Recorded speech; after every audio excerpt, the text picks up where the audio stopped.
వీళ్ళు ఇంటికి వచ్చినప్పుడు వీళ్ళు కలిపి ఇచ్చేయడం, లేకపోతే ప్లాస్టిక్ కవర్లో కట్టించడం. ప్లాస్టిక్ కవర్ అన్నప్పుడు గుర్తొచ్చింది, ఆ ప్లాస్టిక్ కవర్స్ గవర్నమెంట్ ఎంత బ్యాన్ చేసినా మన సౌలభ్యం కోసం మనం వాడుతున్నాం.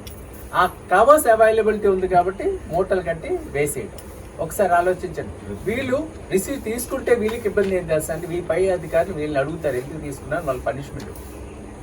సో మన బాధ్యత అండి, మన ఊరు. ఇంకో విషయం చెప్తున్నాను, ఒక చాక్లెట్ పేపర్ మన ఇంట్లో పడుంటే అది తీయడానికి మనకి బద్ధకం, ఇంకొని తీయడానికి బద్ధకం కదండి. అలాంటిది ఎన్ని కవర్స్ వీళ్ళు ఎత్తాలి, ఎన్ని చాక్లెట్ ర్యాపర్స్ ఎత్తాలి, ఎంత వేస్ట్ ఎత్తాలి. ఇంకోటి,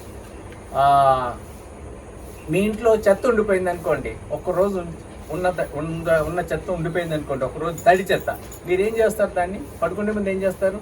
ఎలా ఒకలా దాన్ని డిస్పోజ్ చేద్దామని చూస్తారు, ఏంటి పక్క సైకిల్ తోసేద్దామని చూస్తారు. సైకిల్ ఏమనుకోండి, మీరే చచ్చినట్టు మూట కట్టి మళ్ళీ డస్ట్ బిందెరో డంపర్ బిందెరో వేస్తారు. అంటే మీ ఇంట్లో చెత్తని మీరు ఒక్కరోజు కూడా ఉంచుకోలేరు.